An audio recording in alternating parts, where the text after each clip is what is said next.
मेरे प्रिय मित्रों, आइए स्वाध्याय के पंचम दिवस की बैठक में प्रवेश करें।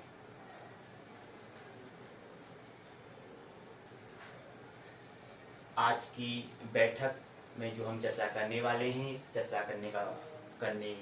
किस विषय पर हम चर्चा करेंगे, उस विषय का जो टॉपिक है, उस टॉपिक का नाम, शीर्षक का नाम है यूओयू स्नातक पाठ्यक्रम। स्नातक पाठ्यक्रम उत्तराखंड मुक्त विश्वविद्यालय के अंतर्गत प्रमुख 3 विषय ज्योतिष, संस्कृत और मनोविज्ञान के अंतर्गत जो स्नातक पाठ्यक्रम है उस पर हम चर्चा करेंगे। अब स्नातक जो है 3 वर्ष का होता है, ये ख्याल रहना चाहिए, आपको भी मालूम होगा। तो जो स्नातक पाठ्यक्रम जो 3 वर्ष का होगा, इस चीज को ध्यान में रखते हुए क्योंकि हम पूरे पाठ्यक्रम पर हम पहले चर्चा करेंगे, पाठ्यक्रम के अंदर जो पाठ हैं उस पर हम आने वाले दिनों में हम चर्चा करेंगे। लेकिन अभी पहले पाठ्यक्रम क्या है, सिलेबस क्या है, पहले उसको समझना महत्वपूर्ण होता है। अगर हमें पढ़ना क्या है ये समझना पहले महत्वपूर्ण होता है। हमें पता ही नहीं होता हम क्या पढ़ रहे हैं, क्या हमें पढ़ना चाहिए, इसका ही मालूम नहीं होता, बस पढ़ाए जा रहे हैं, वैसे ही पढ़ो वैसे ही पढ़ो। उसको भी हम हमारी आवश्यकता, कहते हैं बहुत महत्वपूर्ण होता है कि हमें आवश्यकता, हमें नीड होनी चाहिए, और जो चीज की हमें नीड होगी उसी पर हम क्या कर सकते हैं, महारत हासिल कर सकते हैं। उससे पहले नहीं, उससे पहले उसमें हम उसका बड़े मन से कर रहे होंगे वो अलग बात है, कर रहे हैं इसलिए कर रहे होंगे, लेकिन उसमें दूसरों के लिए परोपकार या दूसरों के लिए कुछ, उससे हम दूसरों को उस बात को समझाना, वो चीज हम उसमें नहीं कर पाएंगे, नहीं कर पाते हैं। तो पहले महत्वपूर्ण है कि हमें क्या पढ़ना है और कैसे पढ़ना है। इन महत्वपूर्ण प्रश्नों पर पहले हमें प्रश्न करने चाहिए, तब जाके आगे। और हमने दिया है स्वाध्याय, तो हमने कहा कि स्वाध्याय के पंचम दिवस की बैठक पर हम प्रवेश करते हैं। स्वाध्याय, स्व का अध्याय, एक ही अध्याय है स्वाध्याय। चाहे कोई फोन में मूवी देखे तो वो भी स्वाध्याय कर रहा है, क्योंकि वो देख रहा है, क्या देख रहा है वो उसकी आवश्यकता पर निर्भर करता है। इसलिए तो स्व का ही अध्ययन कर रहा है वो, हालांकि इसको पता है या न पता हो वो जाने, लेकिन कर क्या रहा है, स्वाध्याय कर रहा है। आइए फिर बिना कुछ विलंब के प्रवेश करें। तो हमने कहा कि जो स्नातक पाठ्यक्रम है उसको हमने पहले जो 3 वर्ष का होता है उसको हमने 6 भागों में विभाजित किया है, बांटा है। प्रथम भाग, पहला भाग जो है उसमें हम पहला भाग जो है आज की बैठक में हम चर्चा करेंगे 17/9/2020 स्नातक प्रथम वर्ष एवं द्वितीय वर्ष, और विषय क्या है, ज्योतिष। अभी हम थोड़ा अंतिम, जब इसकी कोई वार्तालाप करेंगे तो अंतिम में ज्योतिष वर्सेस ज्योतिषी क्या होता है संक्षिप्त में चर्चा करेंगे, वो अंतिम चरण में हम करेंगे, बैठक के अंतिम चरण में इसको अभी बात करेंगे। तो पहले इसको समझ लेते हैं। तो पहले भाग में हम स्नातक प्रथम वर्ष और द्वितीय वर्ष ज्योतिष जो विषय है इसके अंतर्गत, इसको हमने कहा था कि जो कोड होता है, विषय का कोड है विश्वविद्यालय ने बनाया है, वह है JY पहले साल का पहला, अर्थात 101, पहले साल का दूसरा 102, दूसरे साल का पहला 201। पहले भाग में हम ये 17 सितंबर 2020 आज की बैठक में, कल की बैठक में 18 सितंबर 2020, 18/9/2020 भाग 2 स्नातक द्वितीय वर्ष और तृतीय वर्ष, ये भी ज्योतिषी विषय के अंतर्गत पाठ्यक्रम है। इसमें हमने बताया कि इसमें जो कोड है वो है JY दूसरे साल का दूसरा और तीसरे साल का पहला, तीसरे साल का दूसरा, 202, 301, 302। क्योंकि अब आप कहोगे यार 101, 102, 103 क्यों नहीं है, वो 3 नहीं है, क्योंकि यहाँ पर विश्वविद्यालय ने क्या किया है, एक विषय के 2 भाग किए, 3 भाग नहीं किए। ये बात ख्याल में रहे, स्मरण रहे कि यहाँ पर एक 101, 102, 103 नहीं होगा, ये ख्याल रखें। चलिए, तो ये हम द्वितीय वर्ष अर्थात कल की बैठक में करेंगे। और तीसरा भाग जो है, तृतीय भाग जो है वह है स्नातक प्रथम वर्ष और द्वितीय वर्ष, यही है सही। लेकिन यहाँ पर क्या आ जाएगा, विषय दूसरा आ जाएगा, वह है संस्कृत। संस्कृत विषय आ जाएगा और इसके अंतर्गत जो संस्कृत को जो विश्वविद्यालय जो व्यक्त करता है, उसको जो संस्कृत में करता है, इसको जो व्यक्त करता है वह है SL अर्थात संस्कृत लिटरेचर, संस्कृत साहित्य से इसको व्यक्त किया जाता है। तो यहाँ भी पहले साल का पहला, पहले साल का दूसरा, दूसरे साल का पहला, 101, 102, 201। इसके बाद हम भाग 3 हम पहुंच चुके हैं। अब भाग चौथे में हम प्रवेश करेंगे 20 तारीख, 20 सितंबर 2020। उसके बाद इसमें चौथे भाग में हम बात करेंगे स्नातक द्वितीय वर्ष और स्नातक तृतीय वर्ष की हम बात करेंगे और विषय संस्कृत ही रहेगा, क्योंकि एक के 2 भाग और एक विषय 3 साल का, स्नातक 3 वर्ष का। इसलिए तो यहाँ पे भी हम SL संस्कृत लिटरेचर और इस यहाँ पर हमने बात करेंगे। तो यहाँ पर 202, 301, 302 करेंगे। उसके बाद पंचम भाग की ओर हम प्रवेश करेंगे अर्थात 21 सितंबर 2020 भाग 5वां। तो इसके अंतर्गत हम स्नातक प्रथम वर्ष और द्वितीय वर्ष वही है, लेकिन यहाँ पर विषय क्या आ जाएगा, मनोविज्ञान आ जाएगा। और इसके लिए हम उसको व्यक्त करते हैं, उसको करते हैं PSY, साइकोलॉजी होता है, इसको PSY से व्यक्त करते हैं। और पहले साल का पहला, पहले साल का दूसरा, दूसरे साल का पहला, 101, 102, 201। उसके बाद अंतिम भाग अर्थात षष्ठ भाग में अर्थात भाग 6 में हम प्रवेश करेंगे, वह रहेगा 22 सितंबर 2020, 22 नवंबर 2020। स्नातक द्वितीय वर्ष और तृतीय वर्ष, लेकिन विषय मनोविज्ञान और साइकोलॉजी, इसको हम PSY से नोट करते हैं। तो दूसरे साल का दूसरा, तीसरे साल का पहला, तीसरे साल का दूसरा अर्थात 202, 301, 302। तो ये हम बात करते हैं। एक संक्षिप्त में हमने बताया कि जो UOU स्नातक पाठ्यक्रम जो है उसको हमने 6 भागों में व्यक्त किया।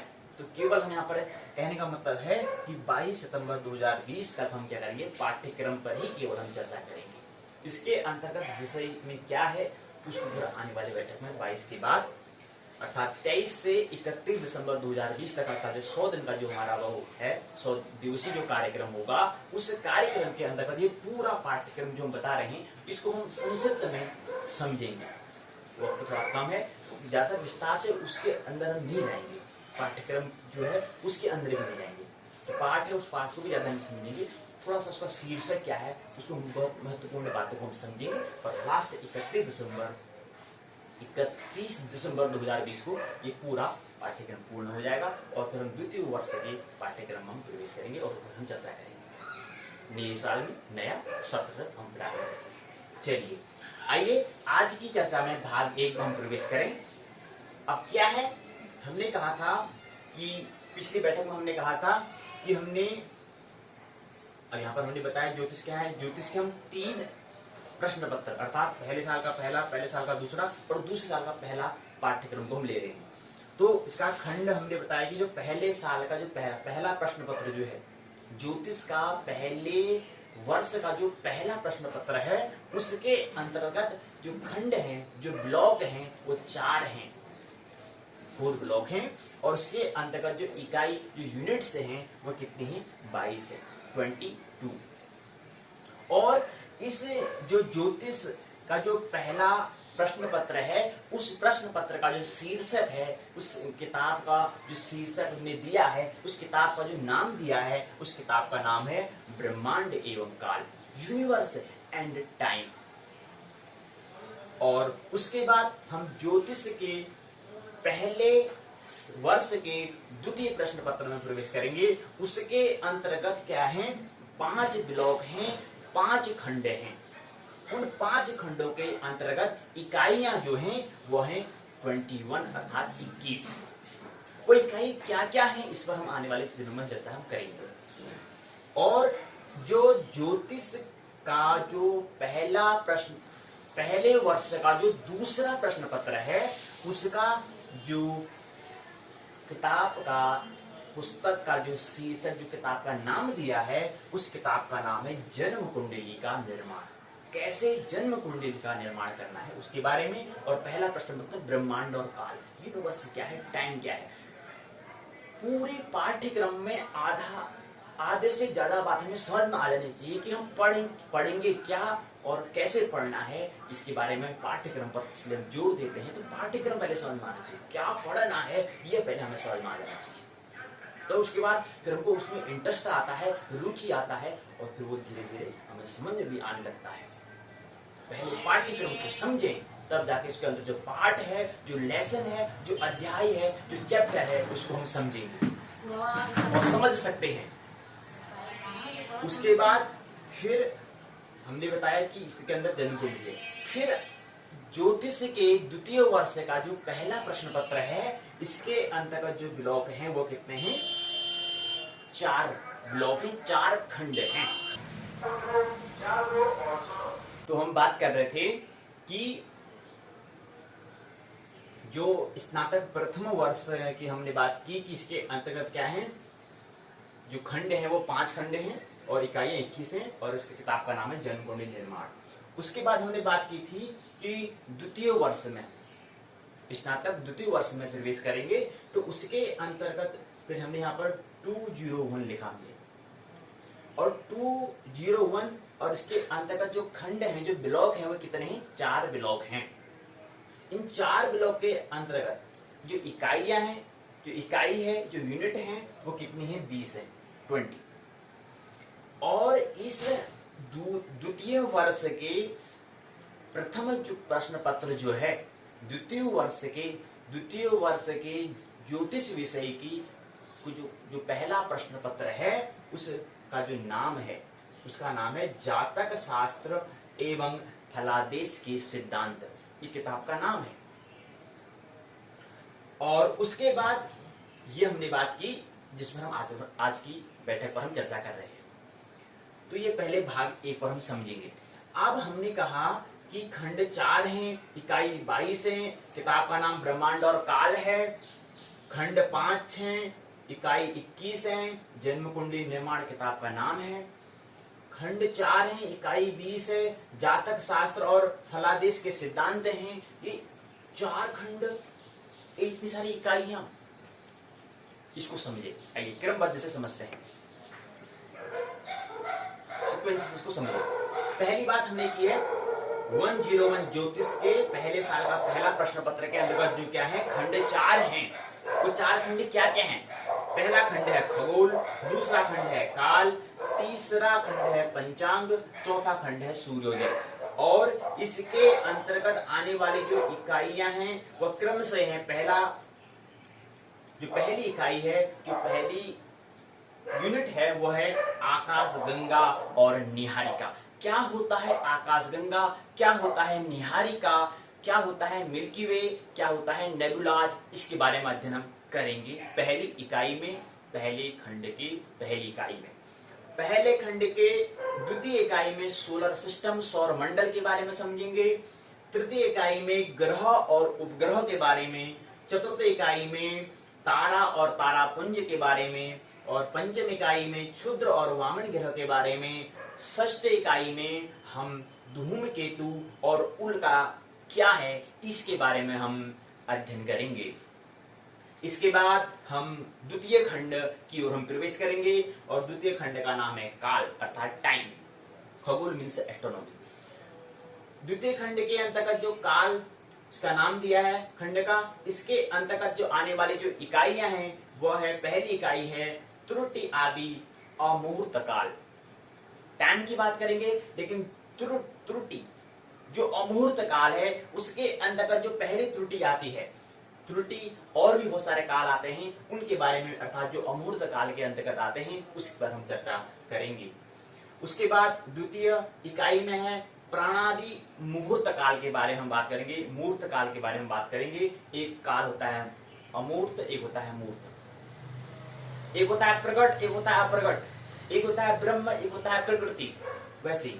और तृतीय इकाई में हम बात करेंगे सप्ताह, पक्ष, मास, अधि और क्षय, अधिमास और क्षय मास। क्या होता है सप्ताह, क्या होता है पक्ष, क्या होता है मास, क्या होता है अधिमास, क्या होता है क्षय मास, इसके बारे में हम विस्तार से चर्चा करेंगे।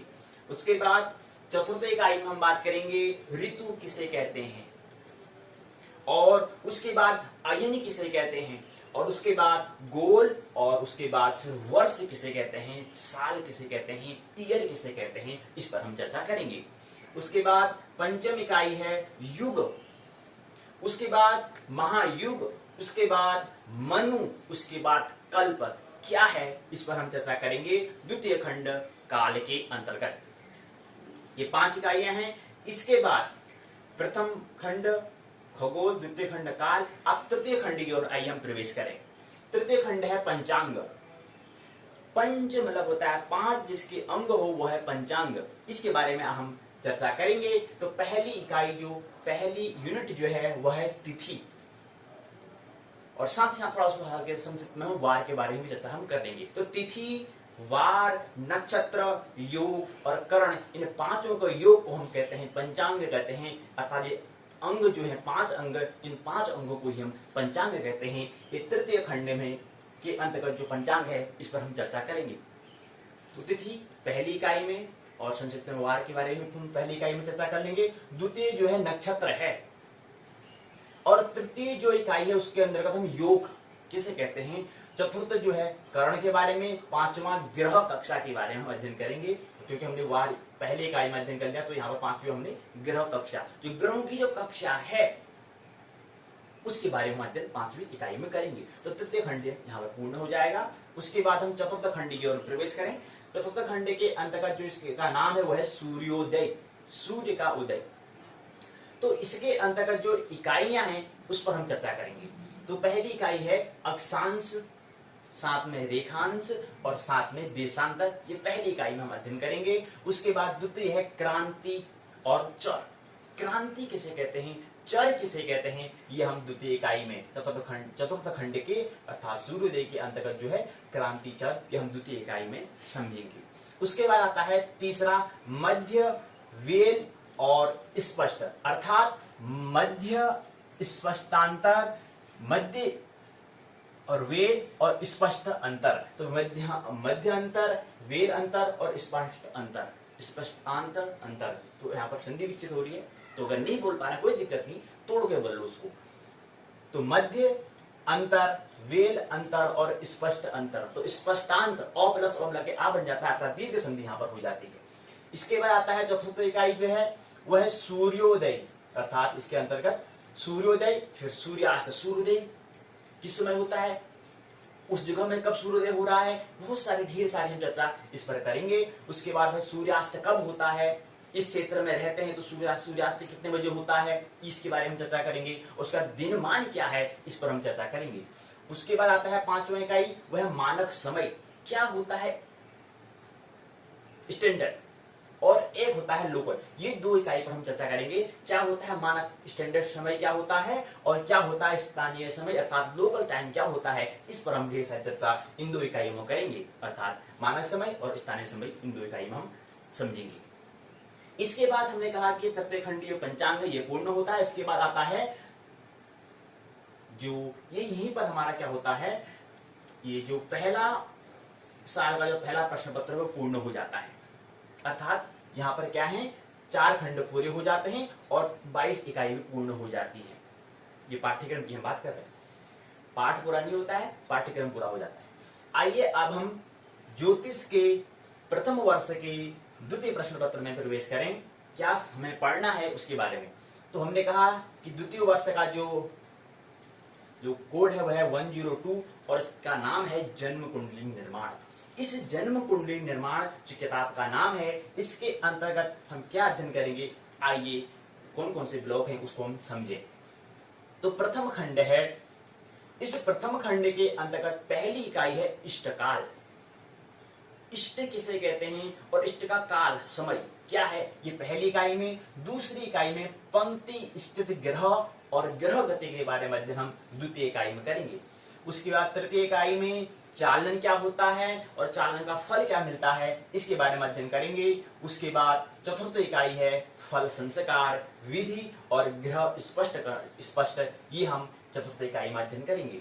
उसके बाद यहाँ पर क्या होता है, प्रथम खंड जो होता है वो पूर्ण हो जाता है। उसके बाद हम प्रथम वर्ष के द्वितीय प्रश्न पत्र की हम द्वितीय खंड की ओर प्रवेश करेंगे। तो वह है द्वितीय खंड। और प्रथम खंड जो है इसका नाम क्या दिया है, ये आप समझें। इसका नाम दिया है ग्रह स्पष्टीकरण। और द्वितीय खंड इसका नाम दिया है चंद्र स्पष्टीकरण। ये देखो ना, ब्लॉक जो है, ब्लॉक का भी नाम दिया है विश्वविद्यालय ने, ये बात को समझे। तो बहुत अच्छी सुविधा, बहुत एक एक चीज को, एक एक बातों को ध्यान में रखते हुए इस पाठ्यक्रम को तैयार किया गया है। तो उन्हें प्रथम खंड है, प्रथम खंड क्या है तो वो बता रखा है ग्रह स्पष्टीकरण। द्वितीय खंड क्या है, वो है चंद्र स्पष्टीकरण। और तृतीय खंड क्या है, लग्न। चतुर्थ खंड क्या है, इसके बारे में उन्हें दिया है, वो है द्वादश भाव और इसके बारे में। और पंचम खंड क्या है, दशा, इसके बारे में। तो खंड के भी नाम दिए हैं और इकाई का तो नाम दिया ही दिया है। तो ये है ग्रह स्पष्टीकरण, हमने समझ लिया। उसके बाद आता है कि अब आता है चंद्र स्पष्ट। तो चंद्र स्पष्ट के अंदर चंद्र स्पष्टीकरण, चंद्र को कैसे हमें स्पष्टीकरण करना है, इसको कैसे समझना है, कैसे साफ सुथरे कैसे स्पष्ट किया जाता है, इसके बारे में उन्होंने इकाइयों में दिए हैं, इकाइयों में बांटा है। तो पहली इकाई है गत, दूसरा है जन्म नक्षत्र और दूसरा जो इकाई है वो है भयात और भभोग। तृतीय इकाई है जन्म अक्षर अर्थात जन्माक्षर और चतुर्थ इकाई है चंद्र स्पष्ट विधि और चंद्र गति। ये क्या है, चतुर्थ इकाई में दिया हुआ है। उसके बाद क्या होता है, हम तृतीय खंड जिसका नाम दिया है लग्न, इसी ओर प्रवेश करेंगे। और उसके अंतर्गत क्या है, पहली इकाई दी है पलभा चौरखंड, दूसरी इकाई है लंकोदय और स्वोदय। स्वोदय, स्वधन उदय तो समझा जाता है स्वोदय, स्वोदय। और यहां पर संधि हो रही है लेकिन स्वधन उदय, याद क्या आपने, महोदय, महाधन उदय बन जाता है महोदय, महोदय। ऐसे ही यहां पर बन जाता है स्वधन उदय, यहां पर बन जाता है स्वोदय, स्वोदय। और यहां पर तीसरा जो इकाई है वह है अयनांश और चतुर्थ इकाई जो है लग्नानयन, लग्न धन अनयन, तो बन गया लग्नानयन और जन्मांग चक्र। इसकी हम क्या है, चतुर्थ इकाई में समझेंगे द्वितीय खंड के लग्न के अंतर्गत। उसके बाद पंचम इकाई है तृतीय खंड के लग्न, तृतीय खंड लग्न के अंतर्गत पांचवी इकाई है साम पाटिक काल से लग्नानयन, ये हम समझेंगे पंचम इकाई में तृतीय खंड लग्न के अंतर्गत। उसके बाद आता है चतुर्थ खंड में प्रवेश करें। चतुर्थ खंड है द्वादश भाव। इसके अंतर्गत हम पहली बार नको नंदक काल के बारे में हम समझेंगे। तो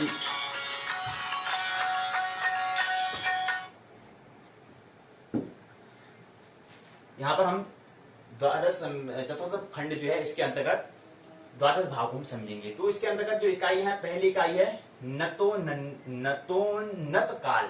क्या होता है काल, इसका नाम दिया है, इस काल को हम समझेंगे। द्वितीय इकाई में दशम लग्न क्या होता है उसको समझेंगे। तृतीय में षष्ठांश क्या होता है इसको समझेंगे। चतुर्थ इकाई में ससंधि भाव क्या होता है इसको समझेंगे। पंचम इकाई में चरित्र चक्र क्या होता है इसको हम समझेंगे। ये पाठ्यक्रम में क्या हमें पढ़ना है इसके बारे में हम बात कर रहे हैं। तो यहीं पर क्या होता है, चतुर्थ खंड पूर्ण हो जाता है। पंचम खंड है दशा। इसके अंतर्गत जो इकाई है वो पहली इकाई है नक्षत्र से दशा निर्णय। जो नक्षत्र है, नक्षत्र किसे कहते हैं ये आने वाली चर्चा हम करेंगे, लेकिन फिर भी आप पहले प्रश्न छोड़ के जाते हैं ताकि चिंतन करें नक्षत्र क्या है, नक्षत्र किसे कहते हैं, क्योंकि नक्षत्र से ही हम दशा का निर्णय करेंगे आगे यहाँ पर इकाई में। लेकिन इससे पहले नक्षत्र क्या है ये तो आना चाहिए सामने। अरे नक्षत्र है क्या ये तो समझेंगे पहले, ये समझना चाहिए पहले। तब उसका हम निर्णय, दशा का निर्णय कर पाएंगे।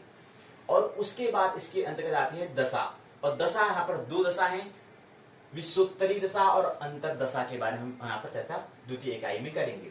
उसके बाद तृतीय इकाई जो है वह है योगिनी दशा और अंतर साधन के बारे में हम ये पंचम खंड के अंतर्गत जो लग्न दशा है उसके अंतर्गत जो 3 इकाई है इस पर हम समझेंगे, दशा को समझने का प्रयास करेंगे। तो यहीं पर क्या होता है, जो स्नातक प्रथम वर्ष ज्योतिष का जो पहला प्रश्न पत्र जो है ब्रह्मांड और काल, और दूसरा प्रश्न पत्र जन्म कुंडली निर्माण, उन दोनों का पाठ्यक्रम क्या होता है, पूर्ण होता है। आइए हम द्वितीय वर्ष के प्रथम प्रश्न पत्र की ओर हम आइए प्रवेश करें। और स्नातक द्वितीय वर्ष के पहला प्रश्न पत्र है, उसका नाम है जातक शास्त्र और फलादेश के सिद्धांत। ये किताब का नाम दिया गया है। इसके अंतर्गत क्या है, पहला खंड, दूसरा खंड, तीसरा खंड, चौथा खंड और 4 खंड इसमें दिए हुए, 4 ही खंड हैं। और इकाई कितनी, 20 और खंड कितने हैं, 4। तो जातक शास्त्र और फलादेश के सिद्धांत जो किताब का नाम है, इसके अंतर्गत आइए प्रथम खंड जातक स्कंध को हम समझते हैं। तो प्रथम खंड जातक स्कंध के अंतर्गत जो इकाई आने वाली है, उन इकाई में पहली इकाई है, जो इकाई आती है वो इकाई है जातक शास्त्र का परिचय। जातक किसे कहते हैं, ये भी यहाँ पर प्रश्न कर दिए जा रहे हैं ताकि आगे आप चिंतन करें कि आखिर जातक किसे कहते हैं। तो फिर यहाँ पर हम आराम से विस्तार से बात करेंगे। तो जातक शास्त्र का परिचय यहाँ पर हम पहली इकाई में। दूसरा में राशि सील, सील किसे कहते हैं, ये भी आप प्रश्न करो ना, पहले प्रश्न करो क्या है आखिर राशि सील। और तृतीय इकाई में भाव विचार। चतुर्थ में कारक विमर्श। ये हम क्या करेंगे, पहले जातक स्कंध के अंतर्गत 4 इकाई को समझेंगे। उसके बाद द्वितीय खंड है ग्रह भाव विचार, ग्रहों के भावों का विचार करना। ग्रह मतलब ग्रहों के जो घर हैं, जो घर जहां पर रह रहे हैं, उनसे क्या करना है, उनके विचार, उसके बारे में हम समझ लेंगे, उसके बारे में चिंतन करेंगे। ठीक, तो इसके अंतर्गत जो इकाई है, पहली इकाई है विविध परिप्रेक्ष्यों में ग्रहों का शुभत्व। इसके ये पहली इकाई में। दूसरा है ग्रह बल, ग्रह का बल क्या होता है ये हम समझेंगे। दूसरा है भाव बल, भाव मतलब जहां घर जो है हम कहते हैं द्वादश भाव, मतलब होता है घर, हाउस, तो उसका बल क्या होता है, इस पर हम चर्चा यहाँ पर करेंगे। चतुर्थ में दृष्टि विचार, और 5 में ग्रह मैत्री के बारे में यहाँ पर चर्चा करेंगे। तो ये द्वितीय खंड पूर्ण हो जाता है। ये प्रथम खंड पूरा हुआ कारक विमर्श पर, ये द्वितीय खंड ग्रह मैत्री पर क्या हुआ, खत्म होता है, पूर्ण होता है। इसके बाद हम तृतीय खंड में प्रवेश करते हैं, जिसका नाम है फलादेश निर्णय। और इसके अंतर्गत पहला है, जो पहली इकाई है, वो है पंचांग फल। पंचांग से हमें क्या फल मिलता है, जैसे वृक्ष से मिलता है ऐसे फल खाता है ना, ऐसे पंचांग से हमें क्या फल मिलता है या क्या फल है, ये सब इसे हम चर्चा करेंगे इस इकाई में। दूसरा है भाव स्थित ग्रह फल, भाव में जो मौजूद है ग्रह, उसका क्या फल होता है। अर्थात आपने सुना होगा कि सूर्य इस ग्रह में, जो सूर्य है चंद्रमा इस भाव में अर्थात इस घर में है, तो उसका क्या फल होगा। ग्रह मतलब हम बात कर रहे हैं ना, 9 ग्रह, तो वही है, उनका क्या फल होगा अगर इस भाव में, अगर ये वाले कमरे में, 10 वाले कमरे में, 12 वाले कमरे में बैठे हैं, तो उसका क्या फल होगा। तो ग्रह, इसके बारे में यहाँ पर चर्चा करेंगे। तीसरा है भावेश फल, ये हम यहाँ पर भावेश का क्या फल होता है और भावेश किसे कहते हैं ये पहले समझे, प्रश्न करते रहे ताकि इसमें चिंतन करें आप। उसके बाद चौथा है द्विग्रह आदि, बन गया द्विग्रहादि योग फल क्या होते हैं। तो द्विग्रह आदि योग फल क्या है, इसके बारे में यहाँ पर चतुर्थ इकाई में। 5वां में दृष्टि फल, इसके बारे में, दृष्टि का क्या फल होता है, मतलब एक ग्रह यहाँ से उस हाउस को देख रहा होगा, तो उस दृष्टि से क्या प्रभाव पड़ता है जीवन पर, इस पर हम चर्चा यहाँ पर दृष्टि फल पर हम विचार करेंगे, इस पर हम चर्चा करेंगे। अब इसके बाद तृतीय खंड यहीं पर दृष्टि फल पूर्ण हो जाती है। उसके बाद आता है चतुर्थ खंड, जिसका नाम है दशा फल का विचार करना, अर्थात दशा फल विचार। दशा जो है उसका विचार करना, दशा जो है उसका क्या हमारे पर प्रभाव पड़ रहा है, उस पर विचार करना, उस पर चिंतन करना। अगर ऐसी दशा ग्रह यहाँ पर है तो उससे क्या, कौन सा फल हमको मिलेगा, उसका विचार हम ये चतुर्थ खंड में करेंगे। इसके अंतर्गत आने वाली 6 इकाइयां हैं। आइए क्रम से इकाई को समझिए। पहली इकाई है विंशोत्तरी दशा का फल। दशा है, दशा का नाम दे दिया विंशोत्तरी, दशा का फल है, नाम दे दिया अष्टोत्तरी। दशा है, नाम दे दिया योगिनी दशा। दशा है, नाम दे दिया अंतरत। और दशा है, नाम दे दिया प्रत्यंतर। नाम दशा है, नाम दे दिया शुक्र। तो ये क्या है, दशा है ये। और लास्ट में पीछे कह रहे हैं दशा का फल, दशा का फल, दशा का फल, दशा का फल, दशा का फल, दशा का फल। यानी कि ऐसी दशा है, अर्थात कोई एक दशा हो रही है, उसका नाम दे दिया। जैसे कोई एक बीमारी है, जैसे ये भी वर्तमान में जो बीमारी चल रही है, इस बीमारी का नाम हमने कोरोना दे दिया।